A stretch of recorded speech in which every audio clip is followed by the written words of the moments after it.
Africa खंडातल्या Ethiopia देशात हेलिगुबी ज्वालामुखी या सुप्त ज्वालामुखीच्या उद्रेकातून निर्माण झालेला राखेचा विशाल ढग वाऱ्यांच्या वेगामुळे भारताच्या उत्तर-पश्चिम भागापर्यंत पोहोचला. यामुळे दिल्ली एनसीआर, राजस्थान, गुजरात, महाराष्ट्र आणि पंजाब या प्रदेशांतील हवाई उड्डाणात काही तास अडथळे निर्माण झाले. नमस्कार मित्रांनो, आजच्या व्हिडिओमध्ये आपण हेलिगुबी ज्वालामुखीचा उद्रेक का झाला? इथिओपियाचा हा प्रदेश भूकंपीयदृष्ट्या सक्रिय का आहे? ज्वालामुखीय राख संरचना कशी असते? ज्वालामुखीचा उद्रेक का होतो? मॅग्मा आणि लावा यातील मुख्य फरक काय? या संदर्भातील प्रश्नांची उत्तरे बघणार आहोत.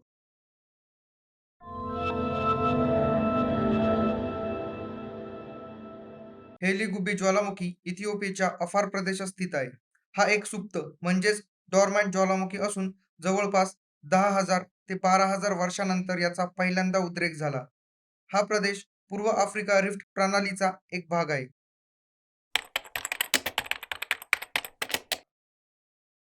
अफार प्रदेश हा ईस्टर्न आफ्रिकन रिफ्ट व्हॅलीचा सर्वात सक्रिय भागांपैकी एक आहे.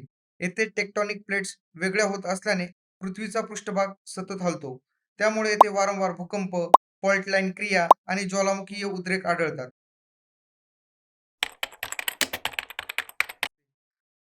राखेमध्ये प्रामुख्याने सिलिका, ग्लासचे सूक्ष्म कण, फेल्डस्पार, क्वार्ट्ज, सल्फर डायऑक्साईड आणि इतर वायू असतात. ही राख अत्यंत सूक्ष्म व हलकी असल्याने ती दूरवर पसरते. अशा राखेमुळे विमानांच्या इंजिनमध्ये नुकसान होऊ शकते, म्हणून ती विमान वाहतुकीसाठी धोकादायक मानली जाते. इथिओपियातील जवळच्या भागात राखेमुळे लोकांना श्वसन व आरोग्य समस्या निर्माण झाल्या आहेत. अनेक आंतरराष्ट्रीय उड्डाणे रद्द किंवा त्यांचा मार्ग बदलण्यात आला. तांबडा समुद्र म्हणजेच रेड सी परिसरातील विमान वाहतुकीवरही याचा परिणाम झाला आहे.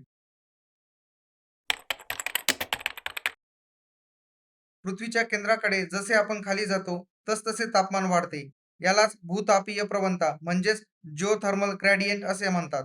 एका ठराविक खोलीवर तापमान इतके वाढते की खडक वितळतात आणि मॅग्मा तयार होतो.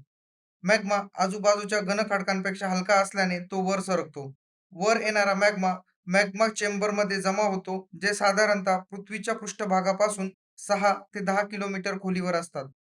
दबाव वाढत गेल्यावर मॅग्मा पृथ्वीच्या पृष्ठभागातील फटी, छिद्रे व दरारांमध्ये बाहेर येतो. यालाच आपण ज्वालामुखीय उद्रेक असे म्हणतो. पृथ्वीच्या आतमध्ये मॅग्मा तयार होतो, तर पृष्ठभागावर पोहोचलेला मॅग्माला आपण लावा म्हणतो. तर आजच्या व्हिडिओमध्ये आपण हेलिगुबी ज्वालामुखीबद्दल महत्त्वाची माहिती बघितली. त्याचबरोबर टेक्टोनिक प्लेट्स, ज्वालामुखी उद्रेक का होतो आणि मॅग्मा आणि लावा यातील फरक समजला.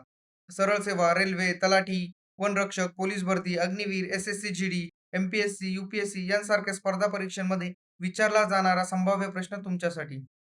नुकताच हेलिगुबी ज्वालामुखीचा उद्रेक झाला, तर हा ज्वालामुखी कोणत्या प्रकारचा आहे? पर्याय पहिला सक्रिय, पर्याय दुसरा सुप्त, पर्याय तिसरा मृत आणि पर्याय चौथा संमिश्रित. तुमचे उत्तर कमेंट करा. योग्य उत्तरासाठी आणि अशाच चालू घडामोडी टॉपिकच्या नोट्ससाठी डिस्क्रिप्शनमध्ये लिंक दिलेली आहे.